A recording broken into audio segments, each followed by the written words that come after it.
Fi talab al-ilmi ala thalathati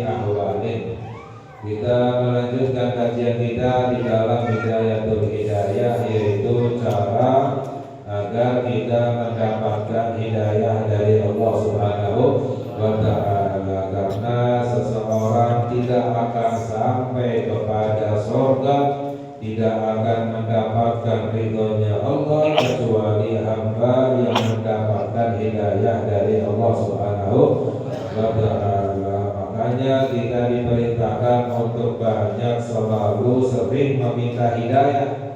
Ya, salah satu doa yang diajarkan oleh Nabi kita Sayyidina Muhammad sallallahu alaihi wasallam, Allahumma inni as'aluka al-huda wa tuqa wal afafa wal ghina. Ya Allah, aku memohon kepadamu al-huda, yaitu hidayah petunjuk dari Allah. Wa tuqa, aku memohon kepadamu ketakwaan, wal afaf, dan jauh dari kemaksiatan, wal ghina, dan kaya hatinya, tidak rakus, tidak cinta dunia.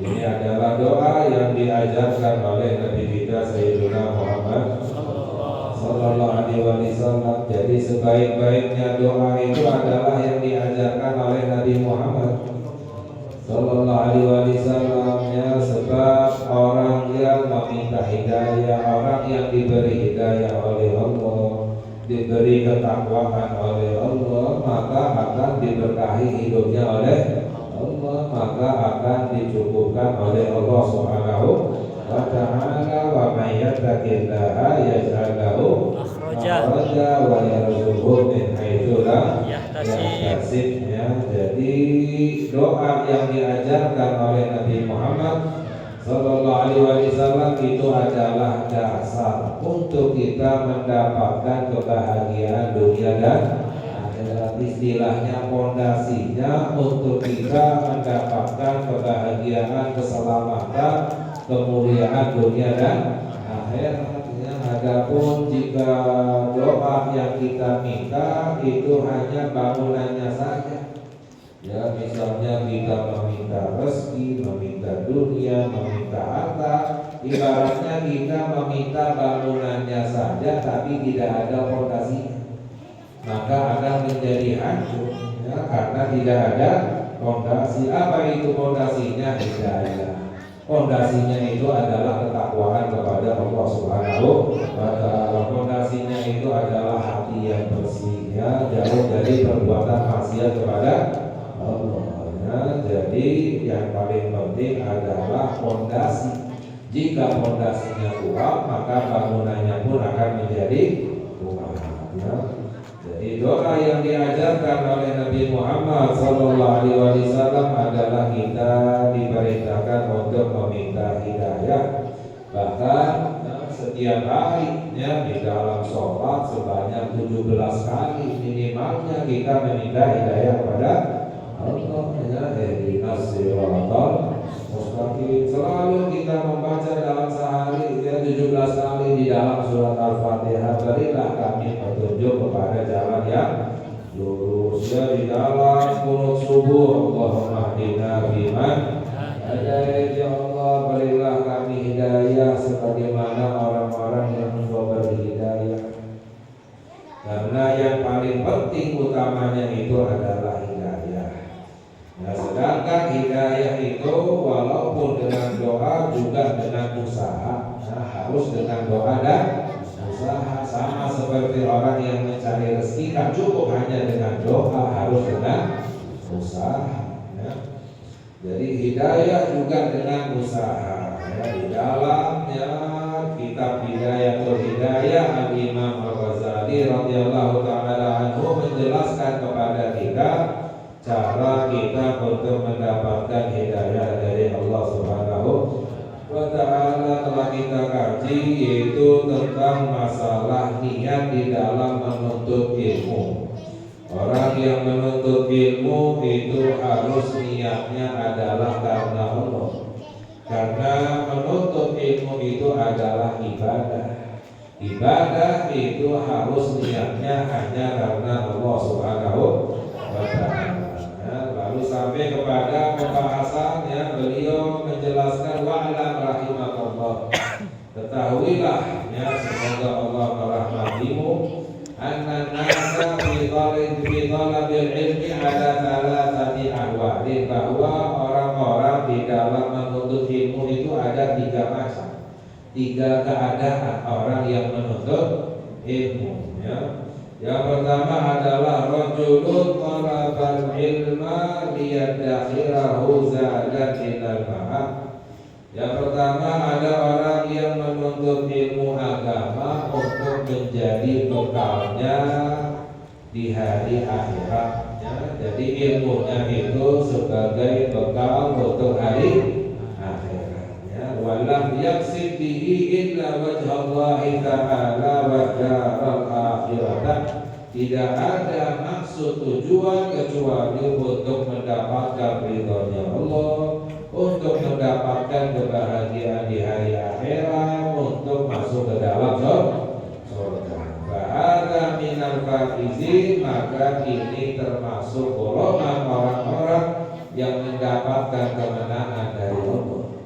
Jadi orang yang mendapatkan kemenangan dari Allah adalah ketika menuntut ilmu itu sebagai bekal nanti di hari akhirat. Ya, niatnya adalah untuk mendapatkan ridhonya, niatnya untuk bisa masuk ke dalam surga. Ya, dalam menuntut ilmu agama, karena menuntut ilmu agama ini adalah ibadah.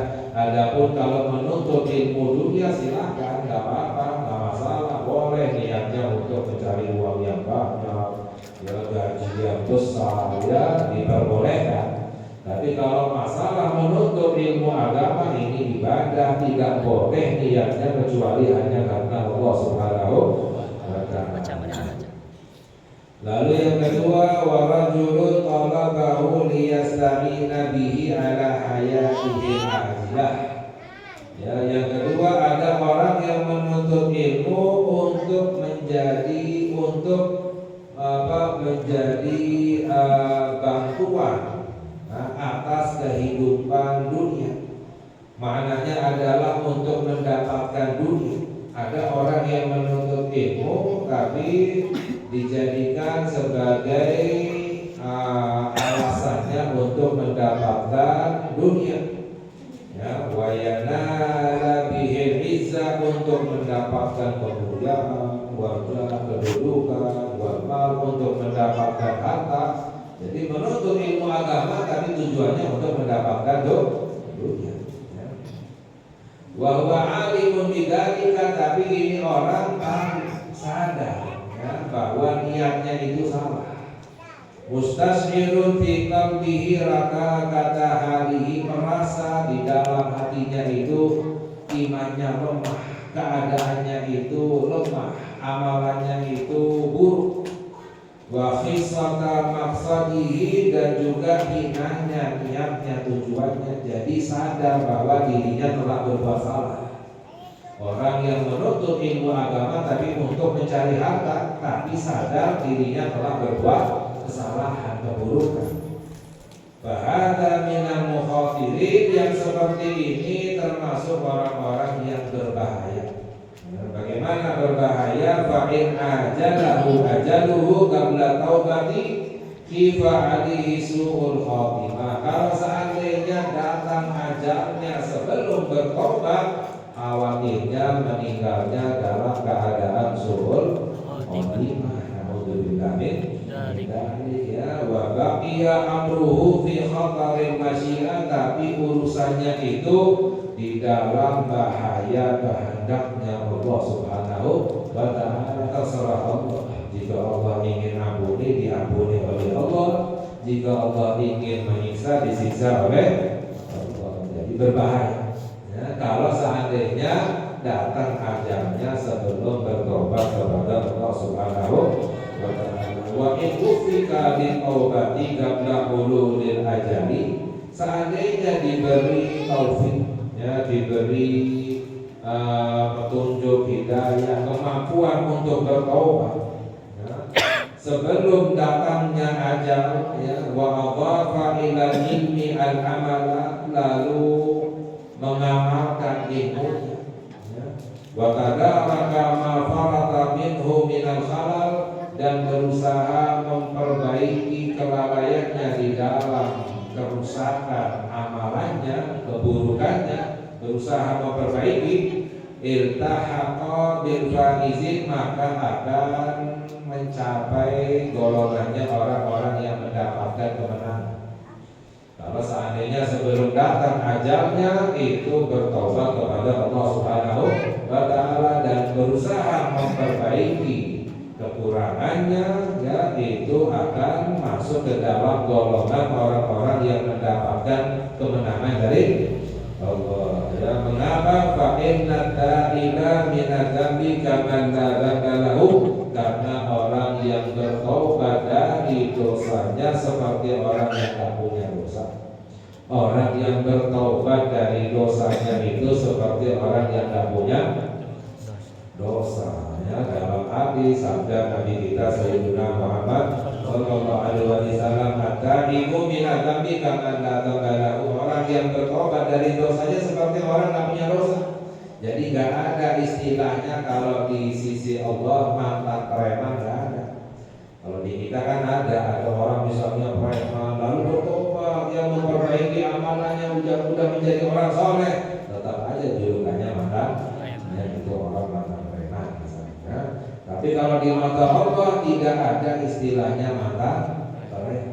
Ya, kalau orang hamba yang bertobat kepada Allah itu seperti orang yang tak punya dosa, seperti orang yang tidak pernah berbuat dosa, benar-benar semuanya dihilangkan oleh Allah Subhanahu wa Ta'ala, dihapus semuanya seperti tidak ada, tidak pernah berbuat dosa.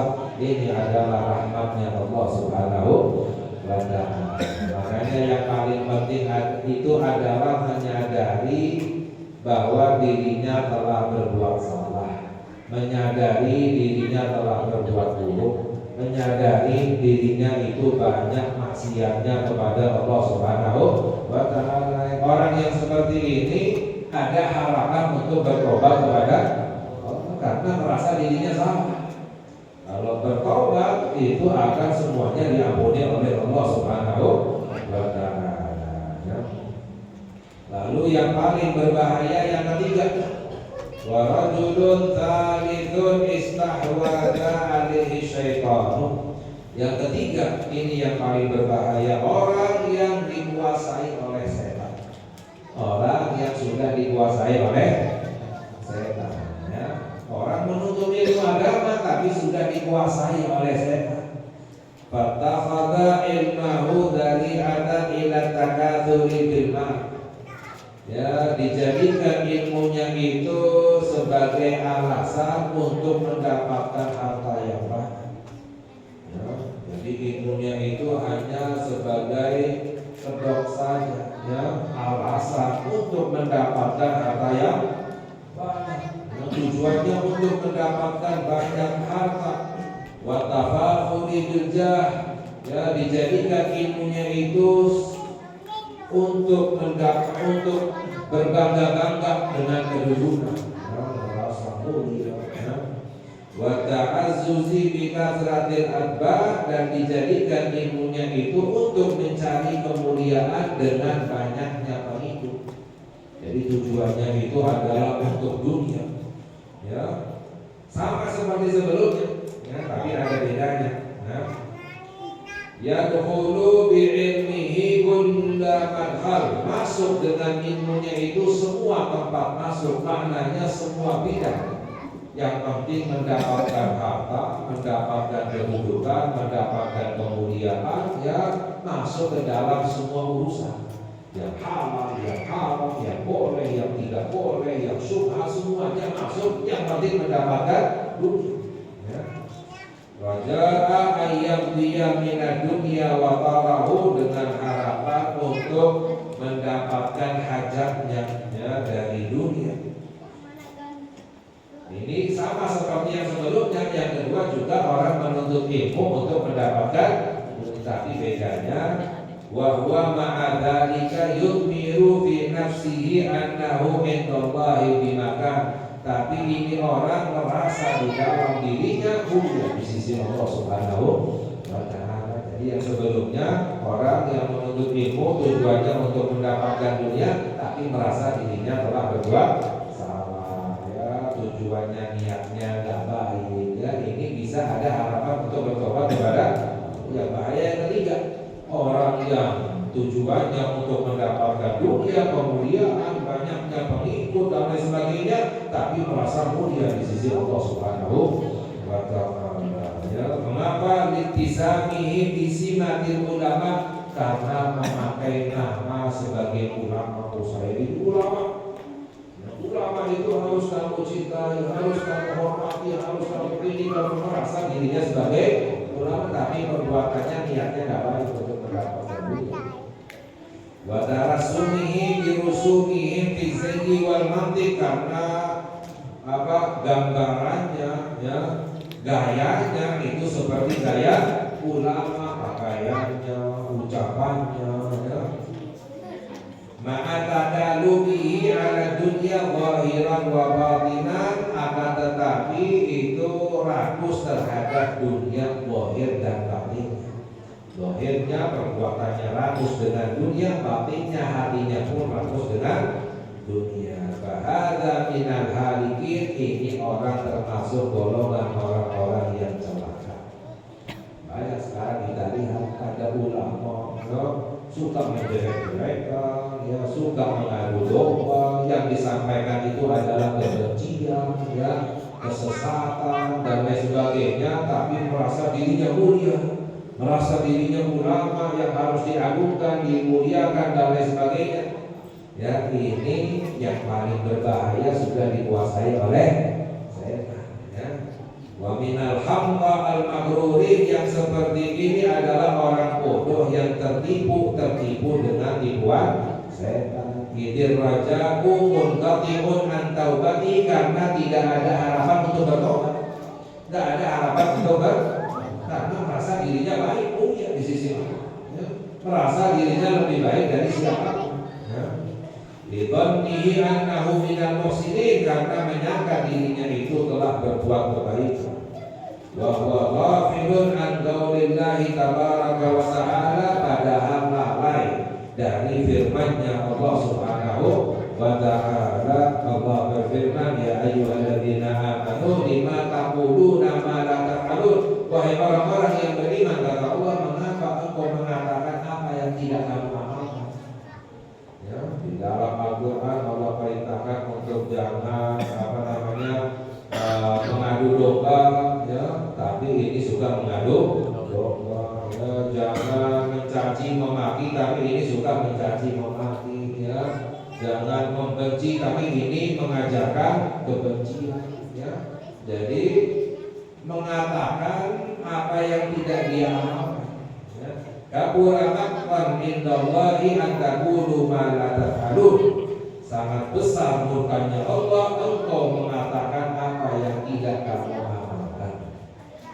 Ya, jadi ini orang yang paling merugi. Di dalam Al-Qur'an Allah berfirman, qul hal nunabbi'ukum bil akhsarina a'mala, katakanlah aku kabarkan kepada kalian orang yang paling merugi amalannya, orang yang paling rugi perbuatannya. Siapa itu?